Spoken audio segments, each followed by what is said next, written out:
Assalamualaikum warahmatullahi wabarakatuh. Bagaimana kabarnya anak-anak? Alhamdulillah, Ibu Guru berharap kalian tetap dalam lindungan Allah Subhanahu wa Ta'ala. Anak-anak, pada kesempatan kali ini kita akan mempelajari materi bab 5, yaitu tentang indahnya berbagi dengan sedekah. Peta materinya sebagai berikut. A. Ketentuan sedekah. 1. Pengertian sedekah. 2. Dalil tentang sedekah. 3. Hukum sedekah. 4. Rukun dan syarat sedekah. 5. Macam-macam sedekah. 6. Manfaat sedekah. Dan yang terakhir, kesimpulan. Baiklah anak-anak, sebelum kita membahas materi pada pertemuan kali ini, saya akan membacakan tujuan pembelajarannya. Yang pertama yaitu setelah menyaksikan video pembelajaran, siswa dapat menguraikan pengertian dan dalil tentang sedekah. Yang kedua, setelah menyaksikan video pembelajaran dan membaca materi di LKS, siswa dapat menjelaskan hikmah sedekah. Yang ketiga, setelah menyaksikan video pembelajaran dan membaca materi di LKS, siswa dapat mengimplementasikan tata cara sedekah. Dan yang terakhir, setelah melakukan diskusi kelompok, siswa dapat mempraktikkan tata cara sedekah. Itulah tujuan pada pertemuan kali ini. Baiklah anak-anak, kita langsung ke materi. Yang pertama yaitu pengertian sedekah. Sedekah secara bahasa adalah serapan dari kata sodaqotun, berakar kata sodaqo, yang artinya jujur dan benar.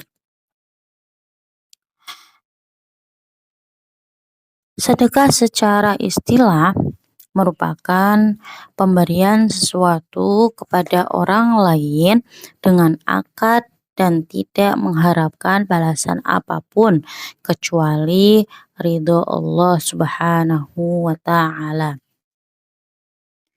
Terus yang kedua yaitu dalil tentang sedekah.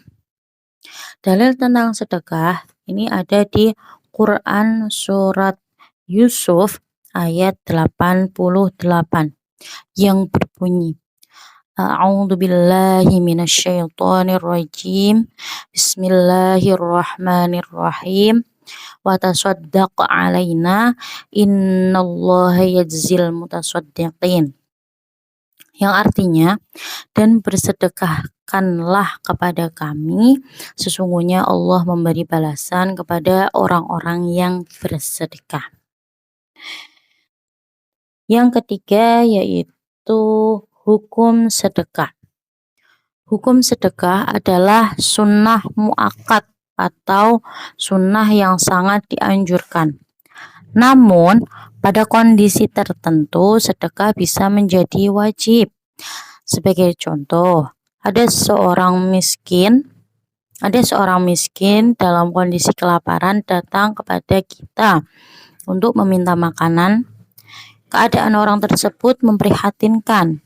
Jika tidak diberi makan, dia akan sakit parah dan bahkan nyawanya bisa terancam.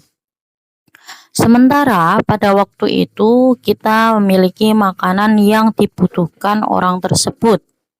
Pada kondisi demikian, memberikan sedekah berupa makanan kepada orang tersebut hukumnya wajib. Jika tidak kita lakukan, berdosalah kita. Hukum sedekah juga bisa berubah menjadi haram apabila kita mengetahui barang yang disedekahkan itu akan digunakan untuk kejahatan dan maksiat. Terus kita akan membahas materi yang keempat, yaitu syarat dan rukun sedekah. Yang pertama, orang yang memberi. Syaratnya, orang yang memiliki benda itu dan berhak untuk mentasarufkan atau membelanjakan harta. Yang kedua, orang yang diberi. Syaratnya, berhak memiliki.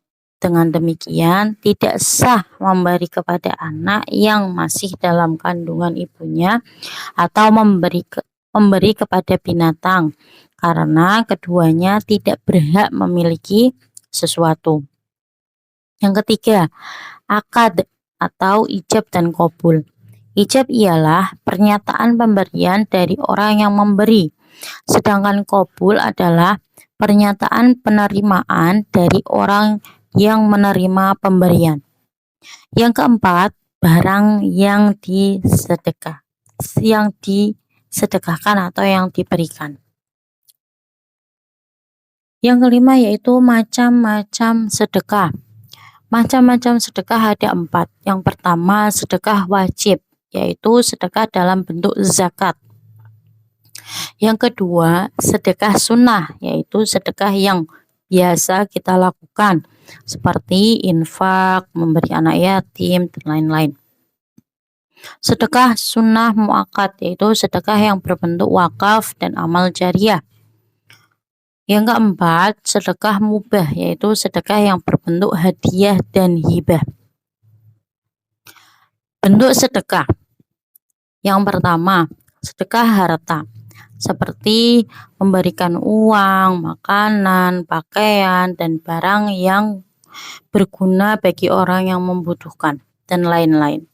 Yang kedua, sedekah sikap, perbuatan, seperti tersenyum, menyambut tamu dengan baik, menyingkirkan penghalang jalan, dan lain-lain.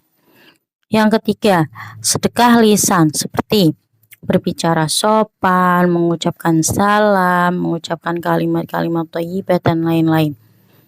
Yang keempat, sedekah pikiran, seperti mengajari kebaikan, mengarahkan menuju kebaikan, berbagi ilmu, dan lain-lain. Yang kelima, sedekah tenaga, seperti membantu membangun madrasah, pondok pesantren, rumah sakit, masjid, mushola, dan lain-lain. Tata cara memberikan sedekah. Keutamaan dalam memberikan suatu barang atau harta yang berupa sedekah sebaiknya diurutkan sebagaimana diurutkan prioritas sebagai berikut. Yang pertama, keluarga terdekat. Yang kedua, saudara terdekat. Yang ketiga, anak-anak yatim. Yang keempat, tetangga yang dekat ataupun jauh. Yang kelima, sahabat atau teman. Yang keenam, ibnu sabil, dan lain-lain. Agar lebih jelas, orang-orang yang diperintahkan untuk bersedekah adalah: yang pertama, orang yang memiliki harta berlebih. Yang kedua, ikhlas karena Allah. Yang ketiga, tidak menyebut-nyebut harta yang sudah disedekahkan. Yang keempat, tidak menyakiti orang yang menerimanya. Yang selanjutnya, manfaat sedekah. Yang pertama, menumbuhkan rasa kasih sayang dan mempererat hubungan antar sesama. Yang kedua, sebagai pelindung dari musibah dan keburukan. Yang ketiga, sebagai obat dan penyembuh dari penyakit. Yang keempat, menambah keberkahan harta benda. Yang kelima, membantu meringankan beban orang lain. Yang keenam, sebagai naungan di hari kiamat. Yang terakhir yaitu kesimpulan. Yang pertama, sedekah adalah memberikan bantuan atau pertolongan berupa barang atau harga atau yang lainnya dengan niat mengharap ridho Allah Subhanahu wa Ta'ala. Yang kedua, hukum sedekah adalah sunnah muakkad. Yang ketiga, sedekah sifatnya lebih umum atau luas. Yang keempat, bentuk sedekah tidak hanya harta, namun bisa juga tenaga, jasa, pikiran, dan sikap. Yang kelima, penerima sedekah tidak hanya untuk kepentingan agama saja, namun bisa untuk kepentingan perorangan maupun umum. Yang keenam, macam-macam sedekah ada 4, yaitu sedekah wajib, sedekah sunnah muakkad, sedekah mubah. Yang ketujuh yaitu manfaat sedekah. Manfaat sedekah yaitu salah satunya yaitu menambah keberkahan harta benda. Mungkin itu saja yang dapat saya sampaikan. Kurang lebihnya mohon maaf. Semoga bermanfaat. Akhir kata, wallahul muwafiq ila aqwamit thoriq. Wassalamualaikum warahmatullahi wabarakatuh.